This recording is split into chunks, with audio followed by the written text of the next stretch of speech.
Nicole had always imagined her life would unfold like a well-written story, predictable, serene, and safe. She and Marcus, her high school sweetheart, had been married for over a decade, sharing a love that only deepened with each passing year. They had built a life around their small suburban home, nestled in a peaceful neighborhood where the streets were lined with trees, and children could be seen riding bikes down the sidewalk. For Nicole, life had always been about routine. She worked part-time as a graphic designer, enough to maintain a balanced lifestyle while caring for their young daughter, Maria, who was just 9 years old. Marcus, a school teacher, would come home every evening to dinner, shared stories, and laughter. They were what most people would consider the epitome of a middle-class American family: close-knit, supportive, and content. They took annual vacations, hosted barbecues, and celebrated holidays with extended family. Life felt like it was moving, at a comfortable pace, each day folding into the next with no particular drama or hardship. Then, one day, everything changed. It started with Marcus complaining about feeling unusually tired. He blamed it on work, on the long hours spent in front of a classroom full of teenagers. But as the months went by, his fatigue deepened. Nicole was no stranger to stress, but this was different. She encouraged him to visit their family doctor, but he shrugged it off. After all, men didn't always go to doctors unless it was absolutely necessary, right? But it wasn't long before the pain started, sharp and unrelenting. The visit to the doctor led to a series of tests, which eventually confirmed the worst. Marcus had stage 4 colon cancer. The news came like a hammer blow to their peaceful existence, shattering everything they knew. Suddenly, the future that had seemed so secure was now uncertain, clouded with fear and hopelessness. The next few months were filled with hospital visits, chemotherapy sessions, and endless nights of worrying. Nicole tried to remain optimistic, clinging to hope that Marcus would recover. But as his condition deteriorated, so did their family's sense of stability. Despite all the treatments and support, Marcus succumbed to the illness, passing away quietly in his sleep just 5 months later. Nicole's world was forever changed in that instant. She lost her best friend, her partner, and the father of her daughter in a whirlwind of medical bills, grief, and a profound sense of emptiness. Marcus's cancer diagnosis had initially felt like a distant reality. Even when the doctor gave them the news, there was a part of Nicole that simply couldn't believe it. It felt like a bad dream, one she was desperate to wake up from. The reality, however, was far more insidious than she could have imagined. Stage 4 colon cancer was a beast that consumed everything in its path. At first, Marcus had tried to stay strong. He didn't want to upset Nicole, didn't want to show any weakness in front of Maria. But the pain was undeniable. It gnawed at him day after day, eroding his ability to continue working, to be the man he once was. The doctors prescribed painkillers, but nothing could mask the steady decline of his body. The chemotherapy was brutal, and Marcus struggled with its side effects. His once lush brown hair thinned out, and the strong arms that had once carried their daughter now trembled with exhaustion. Nicole was there every step of the way, administering his medications, arranging doctor's appointments, and comforting him as he broke down in frustration. But no amount of love or support could turn back the clock. With each passing day, Marcus grew weaker, more frail, until there was no denying the inevitable. He was not going to survive. Nicole's heart broke with every labored breath he took, knowing that she would soon be facing the world without him. The death of Marcus marked the end of an era for Nicole. She was forced to say goodbye to the man she had loved since her teenage years, a man who had been her rock through everything. And yet, as his body grew cold, Nicole was filled with a sense of deep sorrow and guilt. There was so much left unsaid, so many plans that would never come to fruition. When Marcus died, it felt like the earth had shifted beneath Nicole's feet. Everything she had known, everything she had built with him, now seemed fragile and broken. She had always assumed that life would go on as it always had, but now, in the silence of their home, she realized how unprepared she was for the harsh reality of loss. The funeral was a blur. Nicole moved through the motions, numb to everything around her. There were friends, relatives, and neighbors who offered their condolences, but they felt like distant voices. All she could think about was how much she missed Marcus's laugh, his presence, his warm embrace. The house seemed so empty without him, and Maria's bright eyes, eyes that once mirrored Marcus's, looked at her with confusion and fear. In the months that followed, Nicole threw herself into the task of maintaining some semblance of normalcy for Maria. She did everything she could to keep her daughter's life as steady as possible. But it was clear that their family would never be the same. The grief was overwhelming, often leaving Nicole feeling like she was drowning in a sea of emotion. Every day, the absence of Marcus loomed over them.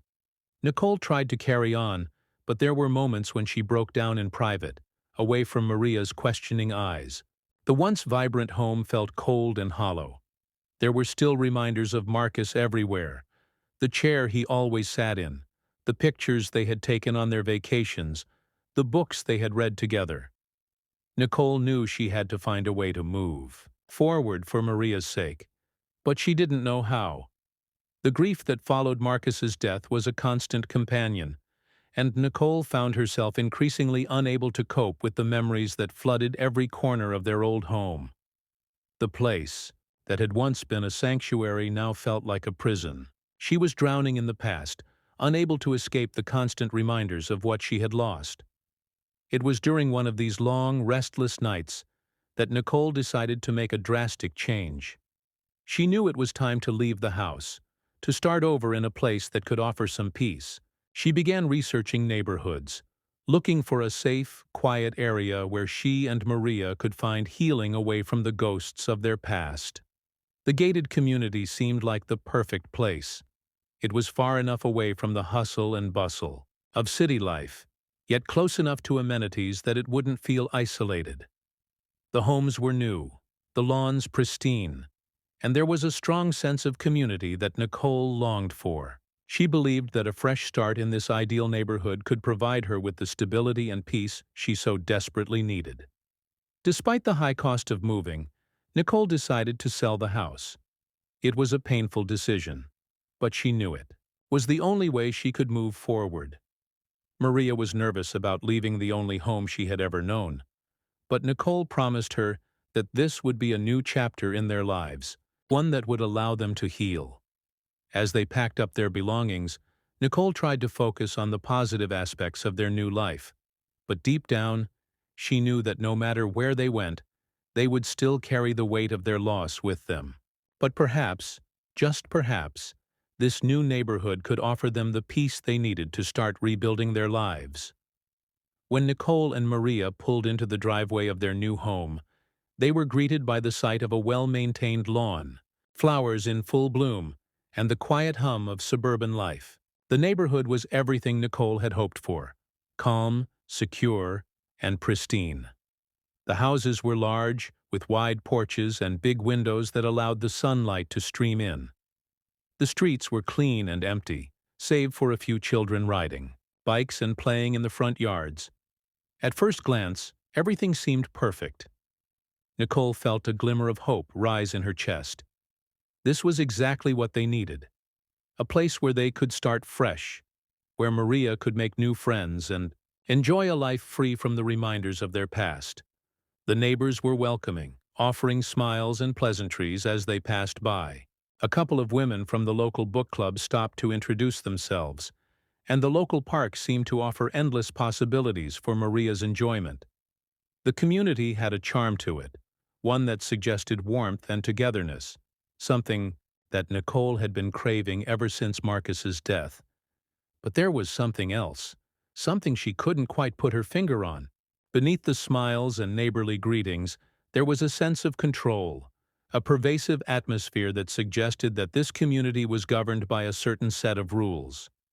It didn't take long for Nicole to meet Amber, the HOA president. Amber was a striking woman in her 40s, impeccably dressed and quick to assert her authority. At first, Amber's interactions seemed pleasant enough, but as the days went on, Nicole began to sense a more controlling, even obsessive streak in her personality. Amber had an opinion on everything: what color houses should be painted, how lawns should be maintained, and even how residents should interact with one another. Nicole had always prided herself on being easygoing, but she quickly realized that Amber was not someone who tolerated noncompliance, and as the days wore on, it became clear that living in this community wouldn't be as simple as Nicole had hoped. In the first few weeks, Nicole tried her best to settle into the community.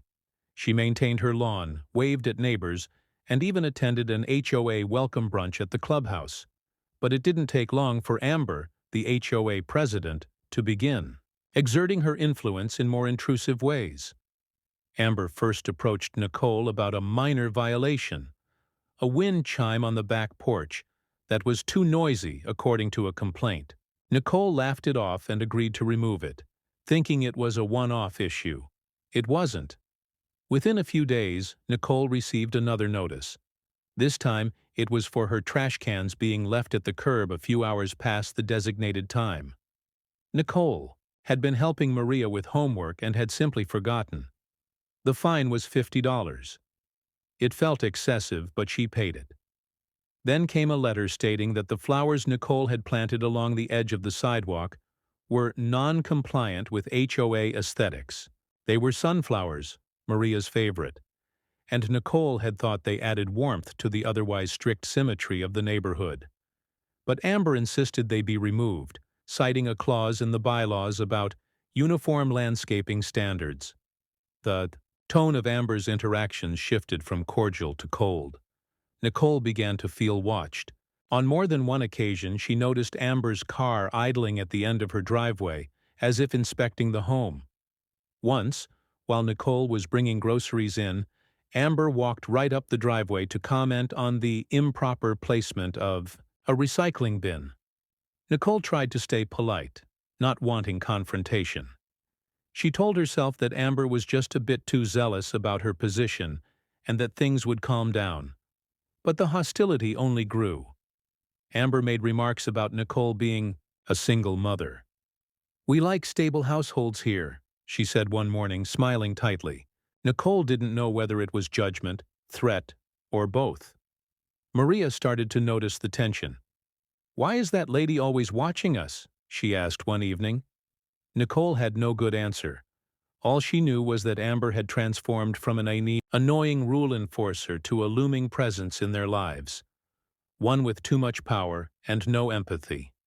It was a Tuesday night when everything unraveled. Maria had been complaining of a headache since morning. Nicole assumed it was due to stress, new school, new neighborhood, adjusting after their loss. But by evening, things escalated. Maria grew pale and sluggish. Her speech slowed. Then she vomited. Nicole rushed to take her temperature, 104.3 degrees. Panic surged. She tried to get Maria to drink water, but her daughter became lethargic, almost unresponsive. Nicole called their pediatrician's office, which instructed her to call 911 immediately. Signs of sepsis, possible meningitis. No time to wait. Nicole hung up and immediately dialed emergency services. "My daughter's not responding. She's burning up. She can't stay awake. Please hurry," she cried. The operator remained calm, assured her help was en route, and advised Nicole to unlock her front door and prepare for the paramedics. Nicole scooped Maria into her arms and rushed downstairs, opening the front door wide. She paced on the porch, with her phone in hand, watching the street. Time slowed. Every second without sirens felt like an hour. Maria whimpered in her arms. Then she saw flashing lights through the trees. Relief surged until the ambulance stopped. 2 houses down. Blocked. Nicole stepped off the porch and sprinted barefoot up the sidewalk. There, standing with her arms crossed and her SUV parked directly across the road, was Amber. Amber, still in, her robe and slippers, stood smugly in the middle of the road, next to her Lincoln Navigator, which was parked sideways across both lanes of the quiet street. She had her arms folded, expression stone cold. The ambulance's lights flashed angrily as the paramedics stood outside, clearly frustrated. Nicole ran toward them, waving frantically. "She's in there!" Nicole screamed, pointing back toward her house. "My daughter's burning up. She needs help." Amber turned to Nicole with a look of condescension. "They can't drive on the grass," she said calmly. "They'll ruin the community lawn if they come through here. We have bylaws." Nicole couldn't believe what she was hearing. "Amber, move your car. My daughter is sick. She could die." "I warned you about compliance," Amber snapped. "This community has standards. You can't just bring chaos in here like you own the place." One of the paramedics stepped forward. "Ma'am, if you don't move the vehicle, we're calling police backup. You're obstructing emergency services." "I'm the HOA president," Amber replied. "This is private property. You need HOA permission for unauthorized vehicle access, and you don't have it." Nicole's legs nearly gave out. "This is insanity," she whispered. Her daughter was slipping away, and Amber was playing traffic cop because she didn't. "Want tire tracks on her precious grass?"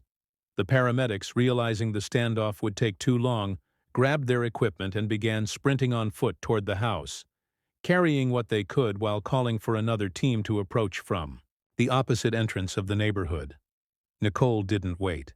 She turned and ran back, every second a dagger in her heart. Nicole watched as the paramedics burst through her front door. One of them took Maria from her arms while the other administered oxygen and prepared an IV. The team moved with speed, but Nicole could see the concern in their eyes. Maria's lips had started turning blue. Her body was limp, only half responsive to stimulation. "BP's dropping," one of them called out. "She's going into shock." Nicole backed into the wall, covering her mouth in horror. The second ambulance finally arrived, 20 minutes after the call, thanks to a side road the original driver had tried to access, but found blocked by landscaping rocks. Maria was stabilized temporarily and rushed out on a stretcher, but not before. The lead medic muttered, "We could have shaved 10 minutes if she hadn't blocked the road." 10 minutes. In a medical emergency like this, 10 minutes was the difference between stability and catastrophe. Nicole sat in the passenger seat of the ambulance, holding Maria's hand and whispering prayers. When they reached the hospital, doctors swarmed. Hours passed in the waiting room before she was given any answers.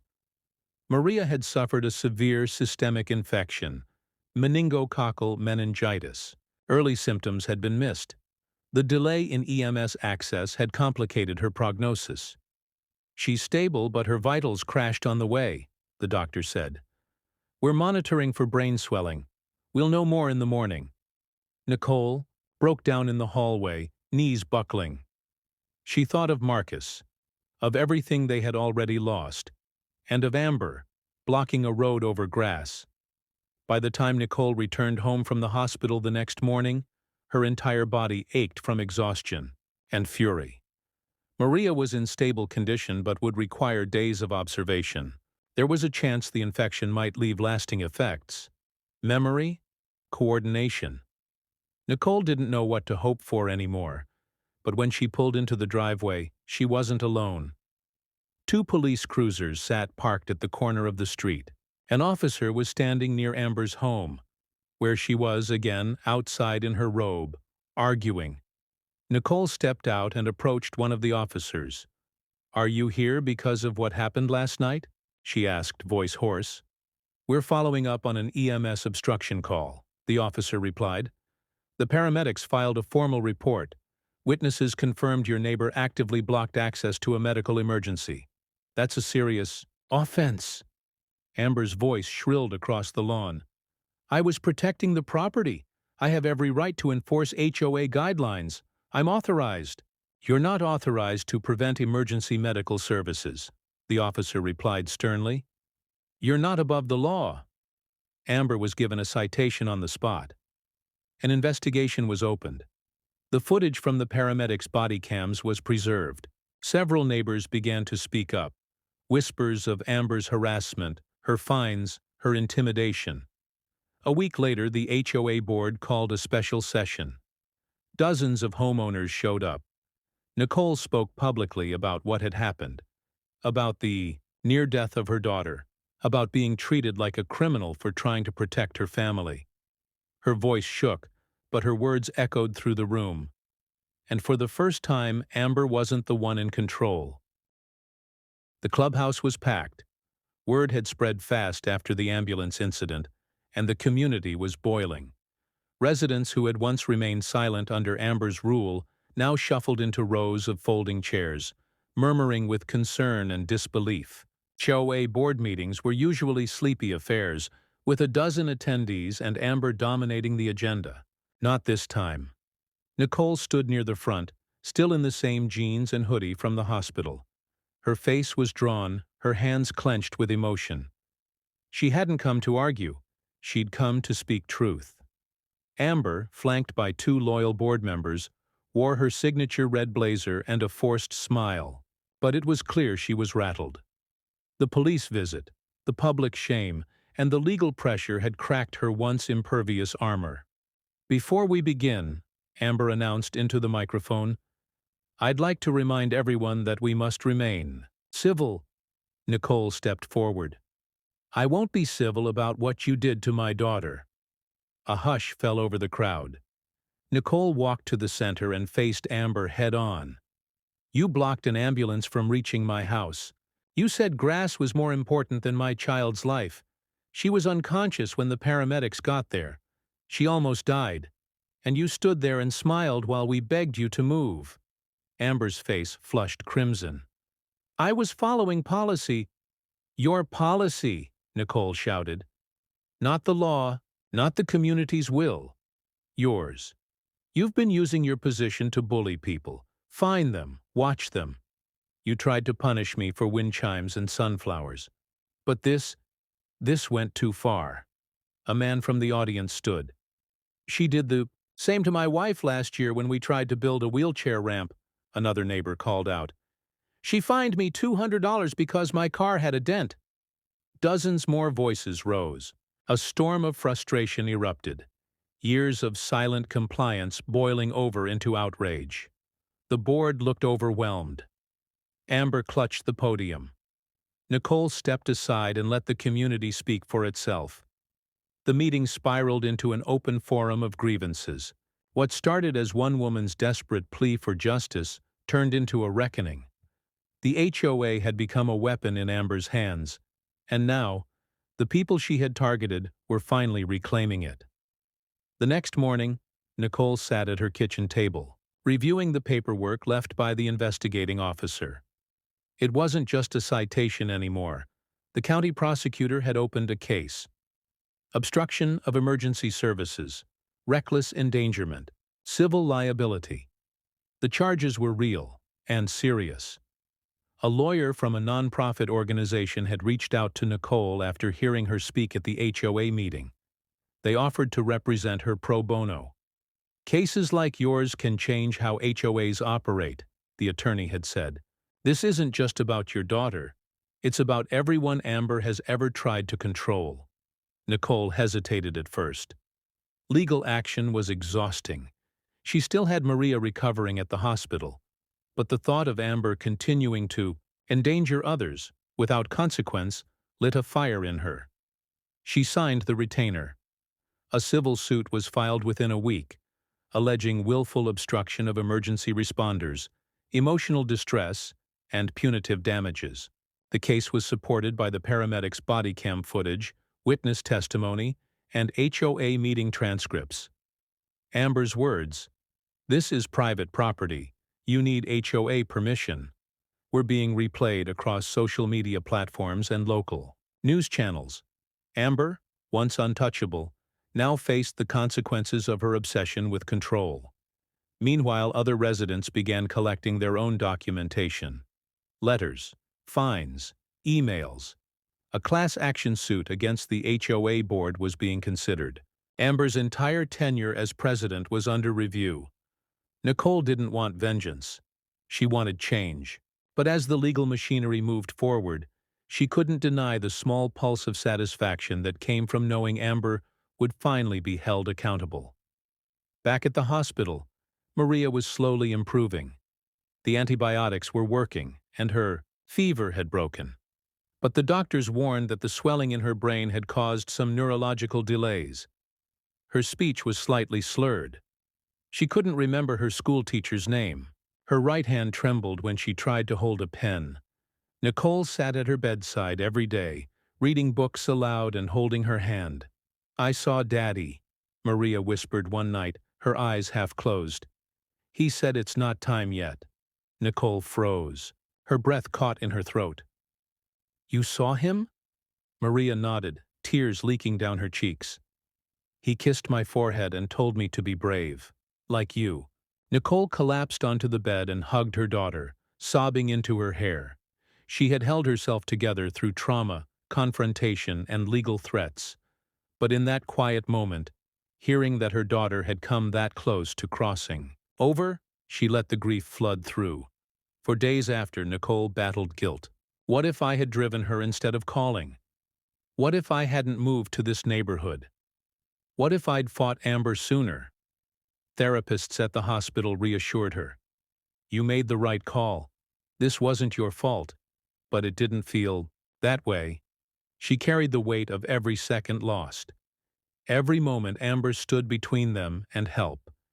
She tried to focus on the positives. Maria could walk. She was talking. She was alive. But part of Nicole, the part that had been polite and quiet, was gone. In its place was a woman who had been through fire, and she wasn't going to forget who put her there. 2 weeks later, a formal emergency vote was held. The residents of Rosewood Gardens, nearly all 160 households, cast ballots to remove Amber from her position as HOA president. The turnout was unprecedented. Volunteers went door to door, collecting votes from elderly residents, disabled neighbors, and those who had never attended a meeting before. The results? 2% voted to remove her. It was a landslide. Amber was served. Notice the next day. She stood on her porch as the HOA vice president, clearly eager to distance himself, handed her the official letter. She threw it on the ground and slammed the door. That same afternoon, the board announced new elections. Nicole was urged to run but declined. "I don't want power," she said. "I just want peace." Instead, she nominated a neighbor named Rosa, an Army veteran and mother of 3, who had spoken powerfully at the last meeting. Rosa won in a landslide and promised sweeping reforms: transparency, compassion, accountability. Amber tried to contest the vote, but was laughed out of the room. And then came the final blow. The HOA's liability insurer dropped coverage on any actions taken under Amber's term. That meant she would be personally responsible if Nicole's lawsuit prevailed. The woman who had used her position to intimidate and control now stood alone. Nicole watched from her porch as a moving truck appeared. In front of Amber's house, no one waved goodbye. No one helped pack. By sundown, she was gone. 3 months later, life had settled into something like normal. Maria was back in school, attending physical therapy twice a week and drawing again with her left hand. Nicole worked remotely and had joined a local advocacy group that helped homeowners fight HOA abuse. She shared her story at town halls and community forums. Her speech from the HOA meeting had gone viral, and several surrounding neighborhoods had since voted to overhaul their bylaws. Nicole found herself talking to strangers, single parents, veterans, elderly couples, who had been fined for things like political yard signs or wheelchair ramps. She coached them through the process of documentation, legal recourse, and public pressure. One day, she visited a woman whose HOA had threatened to sue over a chicken coop built for her autistic son's therapy. Nicole sat in her backyard and said, "They want you to feel small, like you don't have a voice. But you do." Through it all, Nicole never saw herself as a hero. Just a mother, a woman who refused to let her child's suffering go unanswered. And when she looked at Maria, smiling, resilient, scribbling with crayon in her non-dominant hand, she knew she'd done the right thing. The sun set over Rosewood Gardens that evening, and for the first time in a long time, Nicole didn't feel watched. She felt free,